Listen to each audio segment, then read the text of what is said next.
Yes, we did. Whip It Out Wednesday, right here at the Solomon Project. Psh, listen, it's not how much you make, it's how much you keep that counts. And you already. Whoa. I thought somebody was spying on me for a hot second there. But you know what we're going to be covering today because this is what we do every Wednesday. We cover CJ's and AJ's account.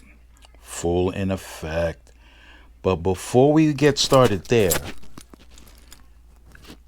give me 1 second. Hey, we got a visitor. Okay. We got a visitor. Don't know what she's doing, but here it is. Because we got to go quick. Elections are coming up. Promises are being made. The promises are to get your vote. Once they're in, you got to figure out, are they funded by CEOs or billionaires? Who funded their campaign? Because whoever is funding their campaign, that's who they're going to work for. They're going to tell you anything you want to hear. Do you like black pepper in your cereal? You're all going to get black pepper on your cereal from now on. Whenever you go to the store, you won't have to buy a separate case of black pepper to put in your cereal. The cereals are all going to come with black pepper. I promise you. Who's funding their campaign? What do they want? We're not putting black pepper in our cereal. We're putting chocolate chips. What are they going to do? Once they get your vote, they're not going to put the black pepper with the cereal. They're going to put the chocolate chips with the cereal because it is those billionaires and CEOs that are funding their campaign that they are going to work for, not you. So if you're voting for a politician that's accepting corporate money for their campaigning, that's who they're going to work for, no matter what they tell you. You can believe it if you want to. That's on you. But that's not what's going to go down. Okay? That's not what's going to go down. Sorry to have to be the one to tell you. Okay? China's going through it right now. There are a lot of corporations from a variety of countries that do business with China that are doing something called decoupling. You know, like when you take two train cars apart, you decouple them. Well, that's what they're doing with China right now.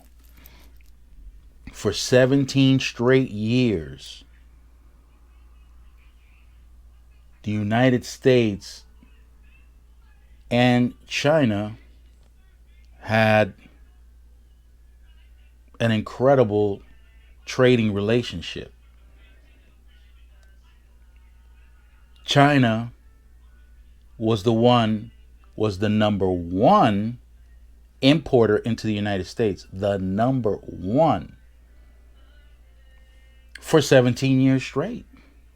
Until now. They're no longer number one.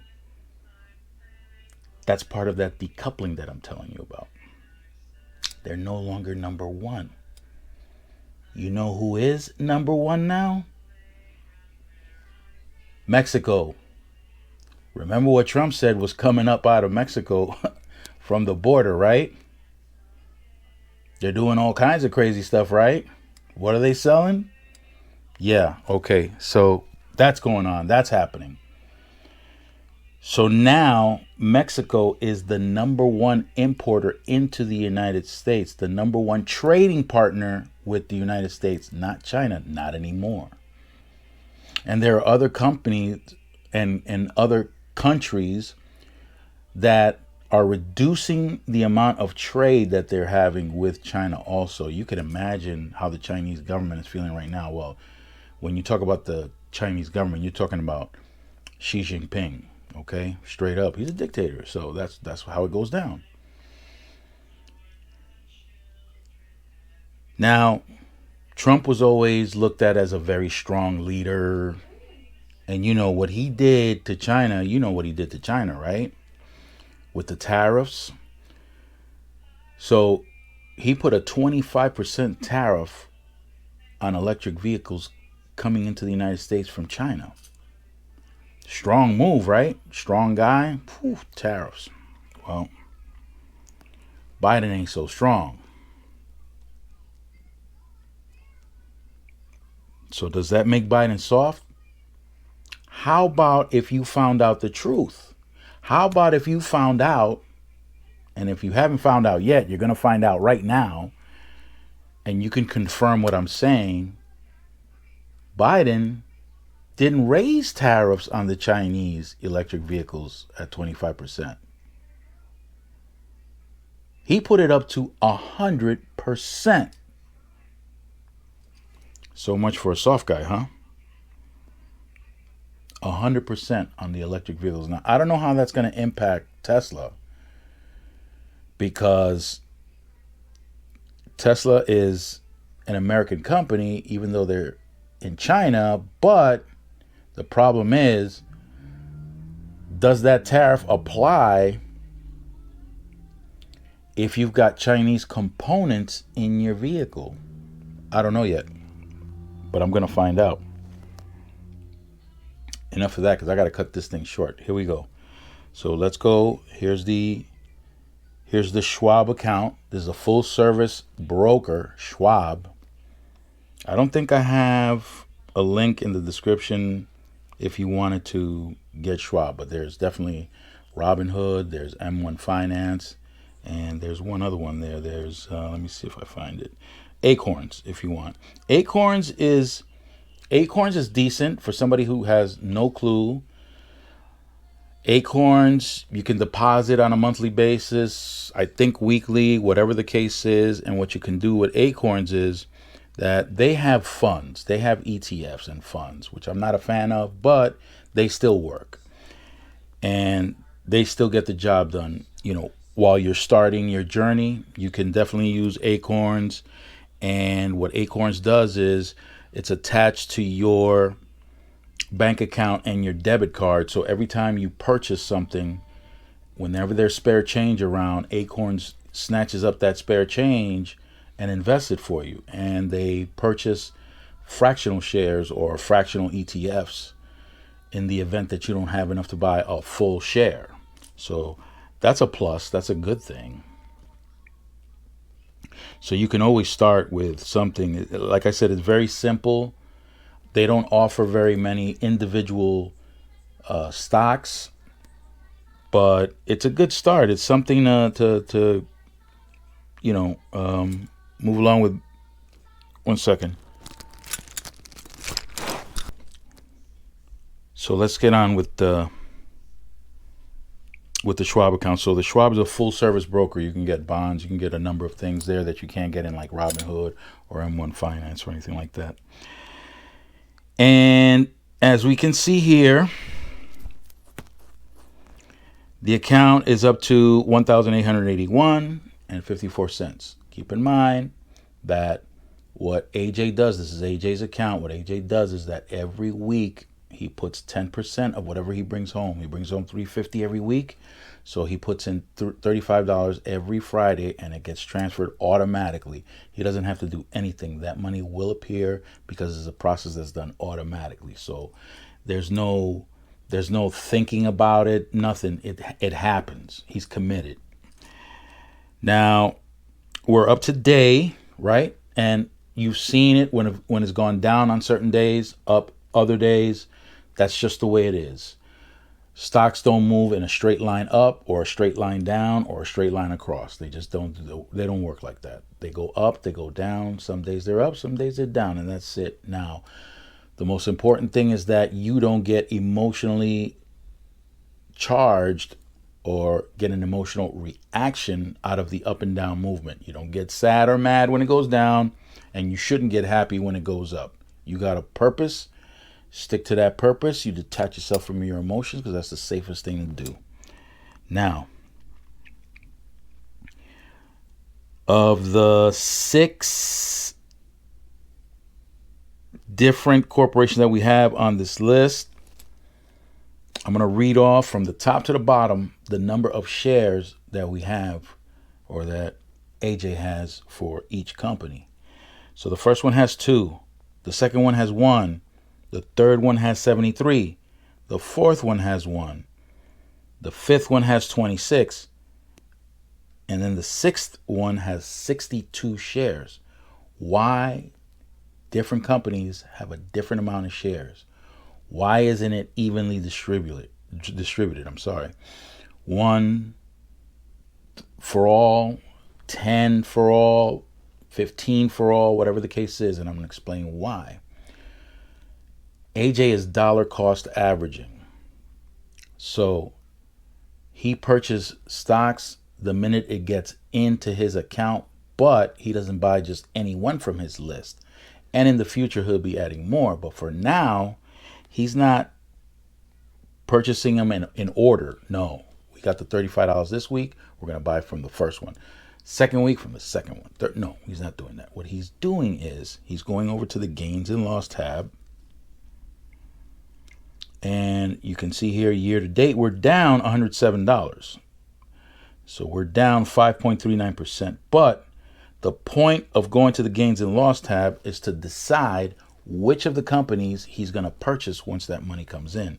As you can see right down the middle where it says cost, gains/loss per share, they're all in the green except for the one on the bottom. The one on the bottom is demonstrating an unrealized loss. Because that's the only one in red, when the money comes in, that's the one that AJ's going to target. He's targeting the ones that has the largest unrealized loss. The one on the bottom, as he's been buying, and it's been costing him an average of $20.05. But the price of the shares right now are below $20.05 by $4.30. It's red, it's negative, and none of the others have negative and red numbers below the price that they've been paying for on average. So AJ is going to target that last one on the bottom because it has the greatest unrealized loss per share on average.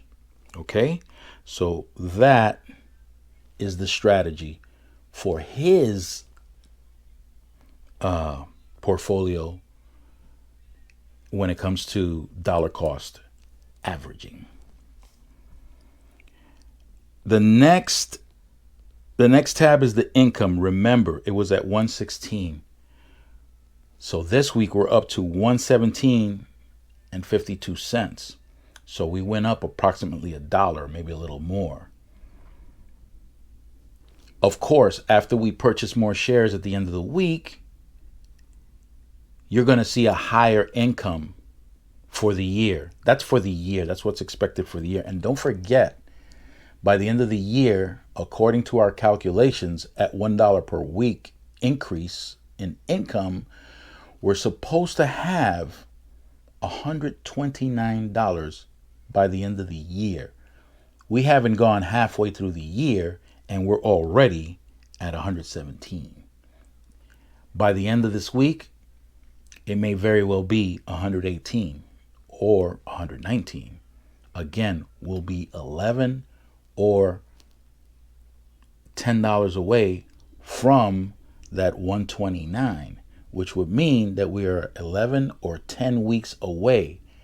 That puts us way before a year. So it's going to be exciting to see exactly how much income this portfolio generated for AJ by the end of the year.